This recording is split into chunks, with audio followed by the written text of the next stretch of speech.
போன வருஷமே உன்னை பிரைவேட் ஸ்கூல்ல சேர்க்கறேன்னு சொன்னாங்க. இன்னும் கவர்மெண்ட் ஸ்கூல்ல தான் படிக்கிறியா?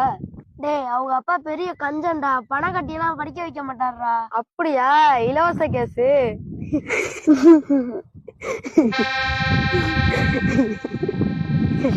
நிறுத்துங்க. கவர்மெண்ட் ஸ்கூல்ல படிக்கிறது கேவலமா? அரசாங்கம் கொடுக்குற இலவச அரிசி வாங்கிக்குவீங்க, இலவச வேட்டி சேலை வாங்கிக்குவீங்க, இலவச கரண்டையும் வாங்கிக்குவீங்க, அப்பப்ப கொடுக்குற 1000 2000 பணத்தையும் வாங்கிக்குவீங்க. ஆனா அரசாங்கம் இலவசமா கொடுக்குற கல்வியை மட்டும் வேண்டாம்னீங்க. அரசு பள்ளியில படிக்கிறவங்களோட அப்பா எல்லாம் கஞ்சனும் இல்ல, தனியார் பள்ளியில படிக்கிறவங்களோட அப்பா எல்லாம் பணக்காரனும் இல்ல. எங்க படிக்கிறோங்கிறது முக்கியம் இல்ல, எப்படி படிக்கிறோங்கிறது தான் முக்கியம். இப்படி ரோட்ல உட்காந்து பொழுதுபோக்க விட்டுப்புட்டு ஒழுங்கா படிக்கிற வேலையை பாருங்க.